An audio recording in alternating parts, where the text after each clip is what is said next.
Hello students, geography with Vikas Pareek YouTube channel पर आपका स्वागत है। भूगोल विषय के अंतर्गत यदि भूगोल विषय के आधार को देखा जाए तो सबसे महत्वपूर्ण जो तत्व आते हैं वो अक्षांश व देशांतर से संबंधित बातों का आते हैं। अक्षांश व देशांतर भूगोल विषय के अंतर्गत इस्तेमाल होने वाले वे टॉपिक हैं जिनकी चर्चा भूगोल के अंतर्गत हर चैप्टर में हर टॉपिक पर देखने को मिलती है। ऐसे में इस अक्षांश व देशांतर का अध्ययन होना और इनकी जानकारी प्राप्त करना बेहद ज़रूरी है। आइए चर्चा करते हैं क्या होते हैं अक्षांश और देशांतर। इन सब की चर्चा करने से पहले हम अगर देखें, हमारी पृथ्वी गोलाकार अवस्था में है जो ध्रुवों पर से चपटी है। ये दो ध्रुव होते हैं इसके, उत्तरी ध्रुव नॉर्थ पोल एंड दक्षिणी ध्रुव साउथ पोल। ग्लोब पर कुछ रेखाएं अंकित की गई हैं। इस प्रकार से आप देख सकते हो, ये खड़ी रेखाएं और कुछ आड़ी रेखाएं। खड़ी रेखाएं और यह आड़ी रेखाएं ही अक्षांश और देशांतर कहलाती हैं। वास्तव में देखा जाए पृथ्वी पर ऐसी कोई रेखाएं नहीं हैं। ये सिर्फ ग्लोब पर, मानचित्र पर काल्पनिक रेखाएं हैं जिन्हें भूगोलवेताओं के द्वारा निर्मित किया गया है। क्या है इनके कार्य और क्यों किया गया है इनको निर्मित, उस बात की चर्चा तो हम आगे करेंगे। लेकिन अभी हमें देखना है कि अक्षांश और देशांतर रेखाएं होती क्या हैं, किन्हें कहते हैं अक्षांश और देशांतर रेखाएं। देख सकते हैं आप, सबसे पहले अक्षांश रेखाओं की बात करें। ग्लोब पर उपस्थित वे काल्पनिक रेखाएं जो ग्लोब के पश्चिमी भाग को पूर्वी भाग से जोड़ने का कार्य करती हैं, अक्षांश रेखाएं कहलाती हैं। आप देख सकते हैं, ये इस तरह से ग्लोब, चार दिशाएं होती हैं, ऊपर नॉर्थ, साउथ, इधर ईस्ट, इधर वेस्ट।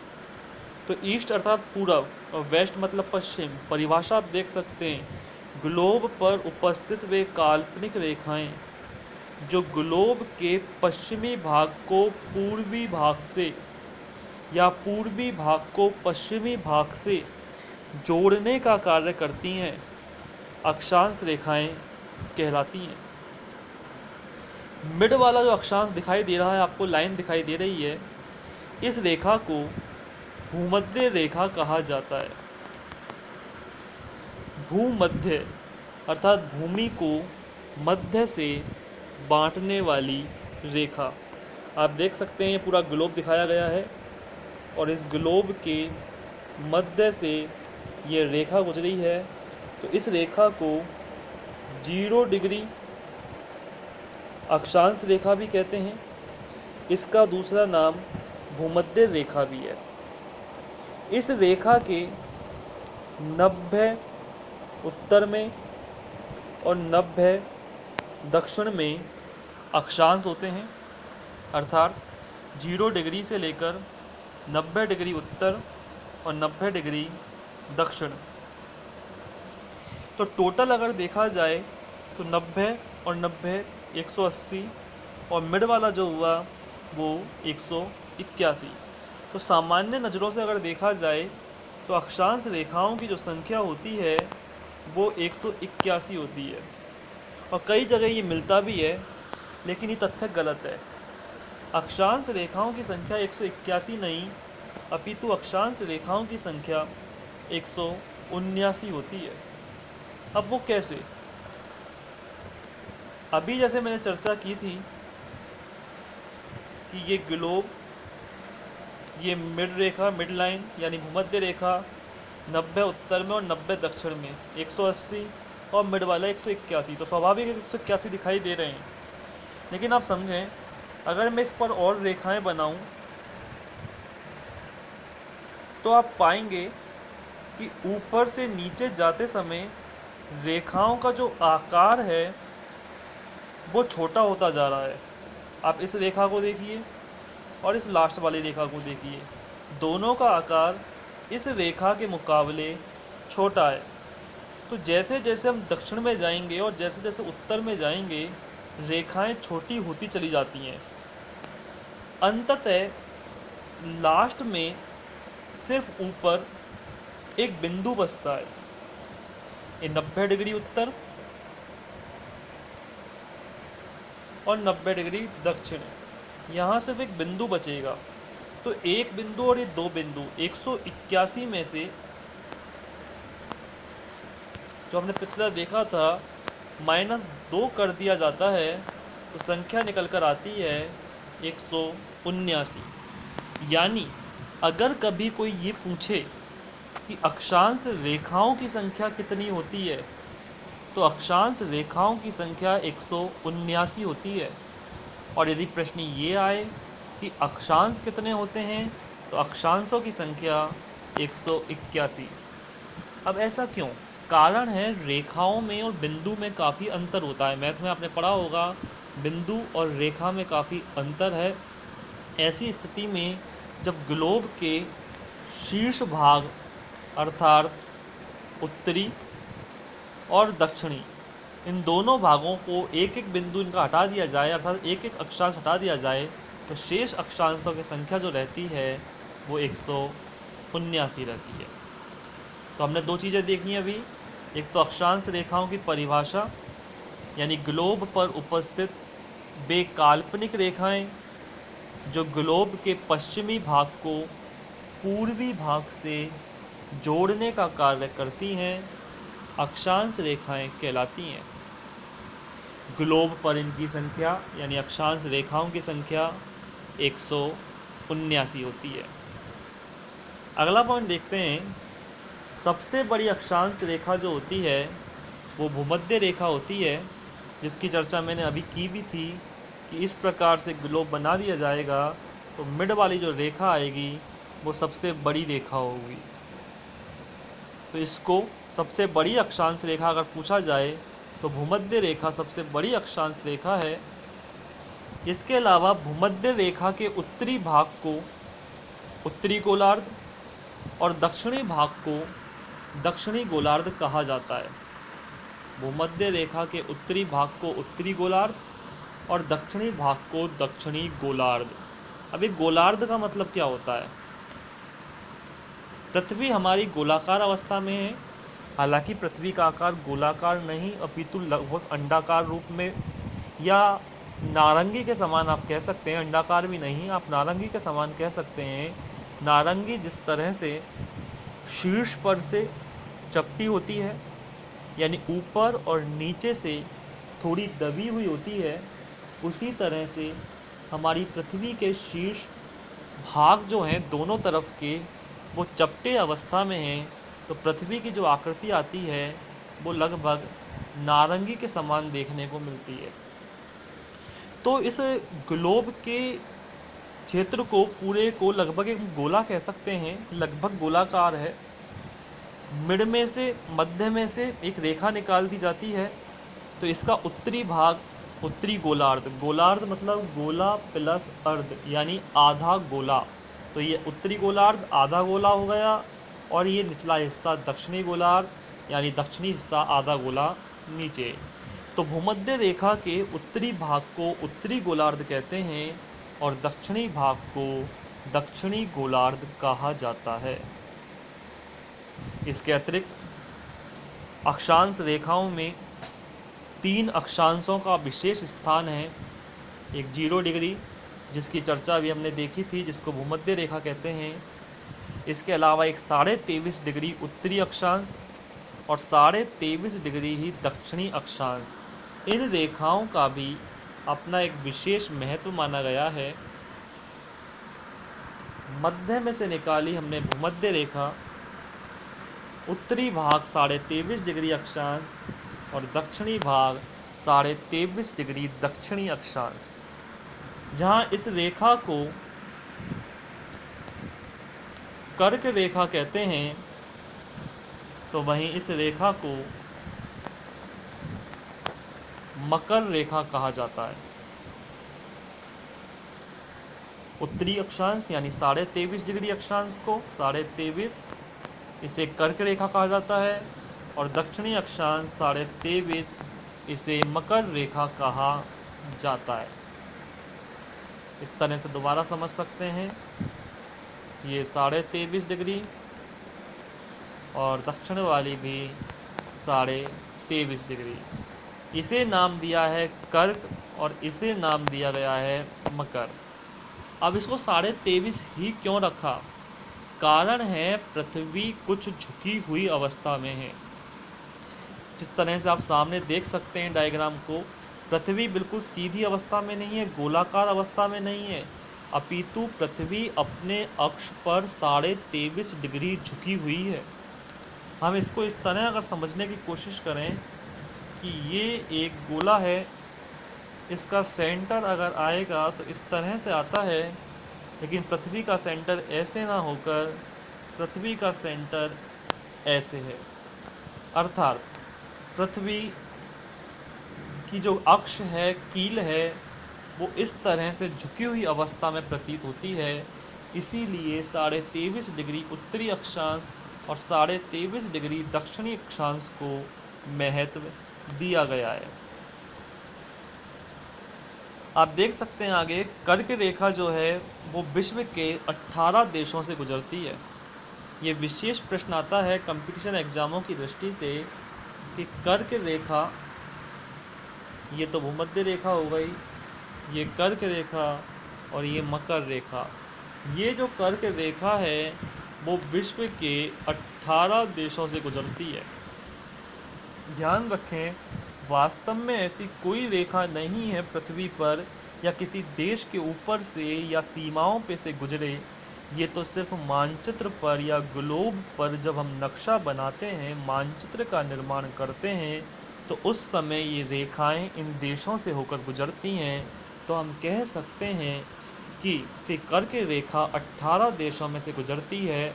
और उन 18 देशों में से अगर बात करें तो कुछ देशों के नाम जैसे भारत, मैक्सिको, चीन, चाड, पाकिस्तान, ऐसे कुछ देश हैं जिनके मध्य से कर्क रेखा निकल रही है। यानी हमारा भारत देश भी एक ऐसा देश है जिसके मध्य से कर्क रेखा गुजरती है। कर्क रेखा की यदि हम बात करें तो भारत के ये 8 राज्यों से गुजरती है।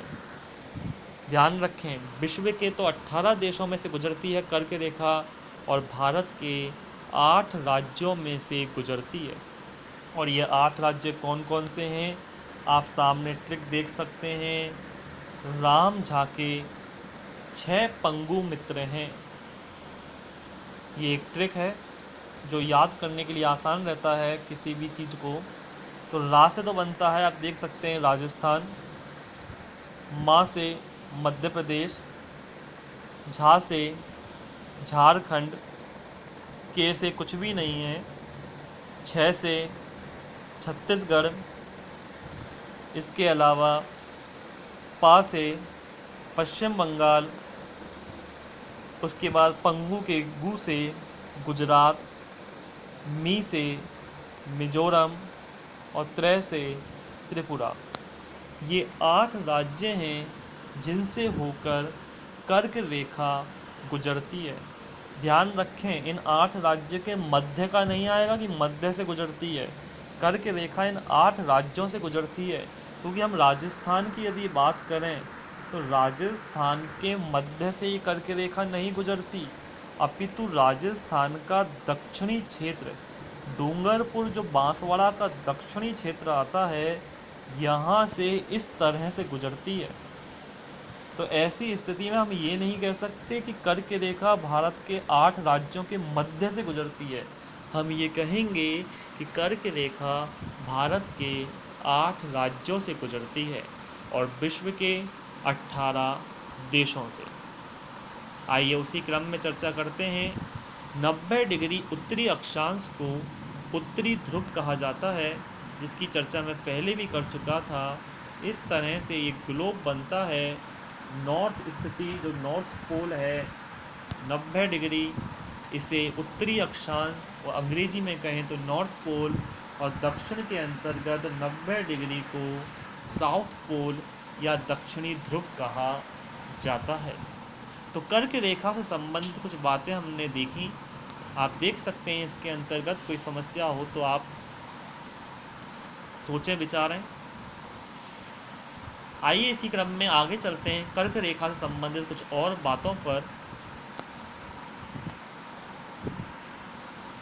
अक्षांश रेखाएं जो हैं, अक्षांश रेखाओं का जो कार्य होता है वो पृथ्वी को जलवायु कटिबंध में बांटने का होता है। अक्षांश रेखाओं का कार्य पृथ्वी को जलवायु कटिबंध में बांटने का कार्य है। अर्थात किसी क्षेत्र की जलवायु कैसी है, उष्ण जलवायु, शीतोष्ण या शीत जलवायु, ये जो डिपेंड होता है या हम डिवाइडेशन करते हैं वो अक्षांश रेखाओं के माध्यम से ही हो पाता है। वो कैसे, आप देखिए इस चीज को। ये ग्लोब बना, भूमध्य रेखा बनी, कर्क रेखा, मकर रेखा। ध्यान दीजिए, सूर्य की यदि हम बात करें तो सूर्य कर्क रेखा तक जाता है और कर्क रेखा से वापस मकर रेखा पर लौट आता है। इस बात का विशेष ध्यान रखें, सूर्य कहीं भी नहीं जाता, सूर्य अपने स्थान पर स्थिर है, गति कर रही है तो पृथ्वी करती है। लेकिन पृथ्वी की घूर्णन गति के कारण, पृथ्वी की घूर्णन गति के कारण हमें ये आभास होता है कि सूर्य गति कर रहा है, जबकि गति सूर्य नहीं करता, गति करती है पृथ्वी। लेकिन फिर भी हम यही कहेंगे कि सूर्य गति करता है, क्योंकि हमें महसूस होता है, आभास होता है ऐसा। तो सूर्य कर्क रेखा तक जाता है और कर्क रेखा से मकर रेखा पर लौट आता है। अब आप ये कहेंगे कि ऐसा क्यों होता है कि कर्क रेखा पर ही जाता है और कर्क रेखा से लौट आता है। मैंने अभी इस बात को बताया था कि पृथ्वी अपने अक्ष पर झुकी हुई है, और जो झुकी हुई है वो झुकी हुई है 23.5 डिग्री, और कर्क रेखा का दूसरा नाम 23.5 डिग्री उत्तरी अक्षांश है। तो ऐसे में पृथ्वी के झुके होने के कारण हमें ये आभास होता है कि सूर्य कर्क रेखा तक जाता है और कर्क रेखा से वापस लौट आता है। परिणामतः कर्क रेखा से लेकर मकर रेखा तक का जो सूर्य का हिस्सा पड़ेगा, यहाँ सूर्य की किरणें सीधी पड़ती हैं, और सूर्य की किरणें जब सीधी पड़ती हैं तो इस क्षेत्र में गर्मी अधिक होती है, इसलिए इस क्षेत्र को उष्ण कटिबंध कहा जाता है। यानी 23.5 डिग्री से 23.5 डिग्री दक्षिणी अक्षांश तक, यानी 23.5 नॉर्थ से 23.5 डिग्री साउथ तक का जो एरिया आता है वो उष्ण कटिबंधीय एरिया आता है। तो सामने भी आप देख सकते हैं, लाइन के अंतर्गत लिखा हुआ है कि 23.5 डिग्री उत्तरी अक्षांश से 23.5 डिग्री दक्षिणी अक्षांश के मध्य का क्षेत्र उष्ण कटिबंध। इसके बाद यदि हम चर्चा करें तो वही ग्लोब की स्थिति में आप देख सकते हैं, ये भूमध्य रेखा, कर्क रेखा, मकर रेखा। इसके बाद आती है 66.5 डिग्री जिस तरह से 23.5 डिग्री है उसी तरह से ऊपर 66.5 डिग्री आता है। 23.5 से लेकर 66.5 डिग्री का जो क्षेत्र है, यहाँ सूर्य की किरणें कुछ तिरछी हो जाती हैं। परिणामतः यहाँ गर्मी का प्रभाव भी कम होता है, इसलिए इस क्षेत्र को शीतोष्ण कटिबंधीय क्षेत्र कहा जाता है। यानी शीत प्लस उष्ण, ना सर्दी ना गर्मी, लगभग लगभग कुछ कुछ सर्दी भी कुछ कुछ गर्मी भी, यानी शीत प्लस उष्ण का क्षेत्र होता है 66.5 डिग्री से लेकर 66.5 नॉर्थ तक, और दक्षिण में भी 66.5 साउथ तक।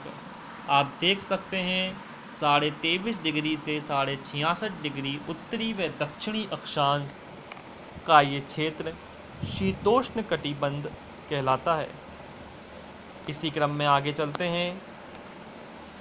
66.5 डिग्री से 90 डिग्री उत्तरी व दक्षिणी क्षेत्र शीत कटिबंध। ये वो एरिया होता है जहाँ सूर्य की किरणें बिल्कुल तिरछी हो जाती हैं। ऐसे में सूर्य का प्रकाश यहाँ बहुत कम पहुँचता है।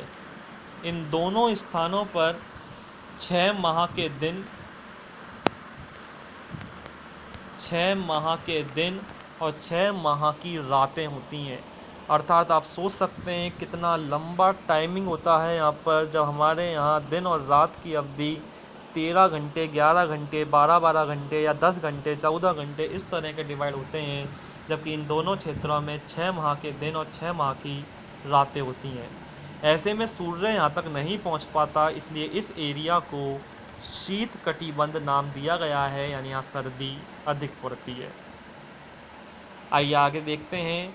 जैसे चर्चा शुरू में भी की थी, अक्षांशों की संख्याएं जो हैं वो 181 हैं अक्षांशों की, जबकि अक्षांश रेखाओं की संख्या जो है, अक्षांश रेखाओं की संख्या 179 है। तो आप देख सकते हैं अक्षांशों से संबंधित बातों की चर्चा। लास्ट टॉपिक जो दिया गया है भारत का अक्षांशीय विस्तार, इसको हम आगामी वीडियो में देखेंगे, क्योंकि अभी आप इसको नहीं समझ पाओगे। आगामी वीडियो में इसकी हम चर्चा करेंगे। उम्मीद करता हूँ आज का ये टॉपिक आपको समझ में आया होगा। अक्षांश के बाद शेष देशांतर रेखाओं की चर्चा हम अगली वीडियो में करेंगे। जब तक के लिए आप देखते रहिए आपका अपना YouTube channel geography with Vikas Parekh. Thank you.